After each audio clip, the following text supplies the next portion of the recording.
Hi, how you doing? So this video is specifically for people who are parenting or who have been parented.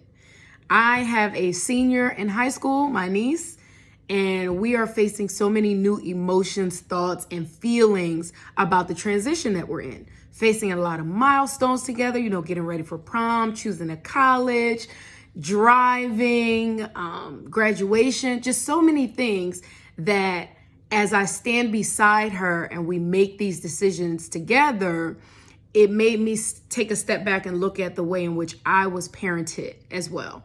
And I know this is going to speak to you. So as Black women, we get that label of strong Black woman. And as I am making these decisions and growing with my niece, I realized that what I really needed was to see how human my mother was through transitions. So my experience was my mother didn't talk about her emotions. I rarely saw her sad, excited, angry, all those things. Like, she kept it to the side. And I know a lot of people may have that same experience just in conversations that I had. Parents didn't have the emotional bandwidth or even visibility for a lot of us. And we had to learn how to navigate through the world when we felt things and we may not have had a visual representation or an example of a parent who felt a similar thing and how they navigated it. So I just wanted to bring that to your attention as you are continuing to parent. And also, if your parents are still alive, if you are still being parented, I want you to make some space to be human in those relationships. So for instance, while we were prom dress shopping, I was letting her know, I have been in your life since you were born. She is a Scorpio just like me. Ooh, I'm getting a little emotional. I felt a little emotion come up.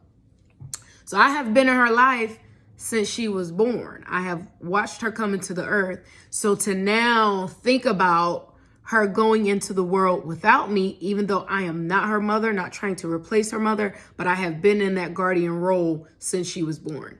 And now I am watching her go off into the world without me, make decisions about who she's dating and, having her personal style.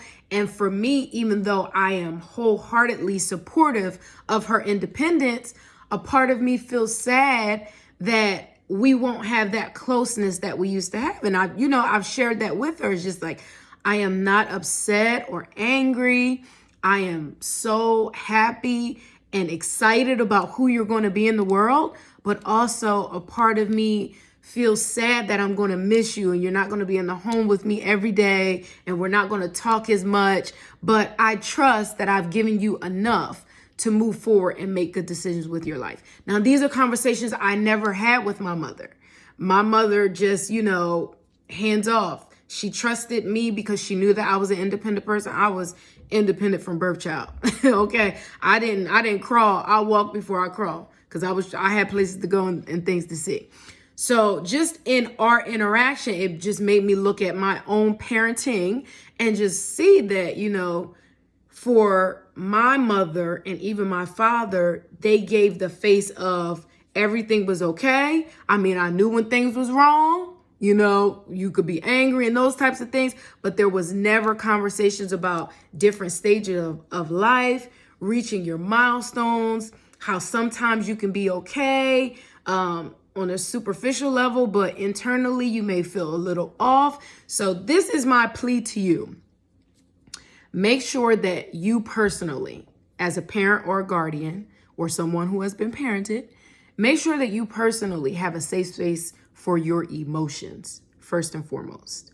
And then I would also challenge you to be authentic in your relationships, not just with your children. I'm talking about with your spouse, with your friends, people who you are in relation with. Don't always say you are fine when you are not. Be authentic in that, because you never know, by you being truthful with how you feel and what you're going through, how that could be the freedom for someone else to also speak up and talk about what they've been through. Something that my own family does is we have this women's summit. We haven't had it in a few years because of COVID, but we come together and we go to a villa and we just talk about all the ins and outs of womanhood. And I'm talking everything. I got aunties in their 60s, and we talking about sex. We talking about relationships, hormones, jobs, the works. And that's something that has been invaluable to me because my mother passed away over 10 years ago. So for me to still have women in my life who are still willing to step in and mother me when I need it, because it never ends.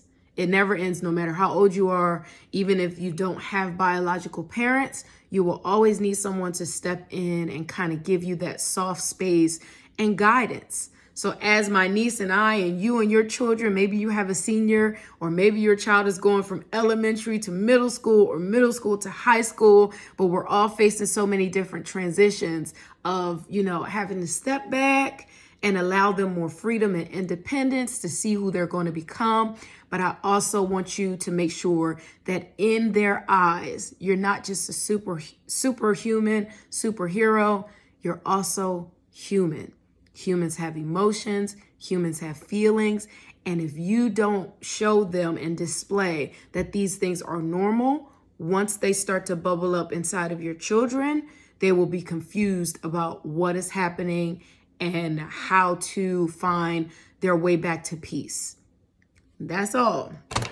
Humanize yourselves. So I'm telling you now, I'm going to be boo-hooing at graduation, at the prom. I'm going to be a snot bucket, but I earned these tears. I done raised this child, all right? Now, I don't know if I'm ever going to start over from scratch. I am one of them women who is willing to pour into my tribe. The people around me have children, and I am okay stepping up to help out. Now, I hope this meant something to you. If it did, give me a like and a share, and I'll see you again when we have to talk. Bye, baby.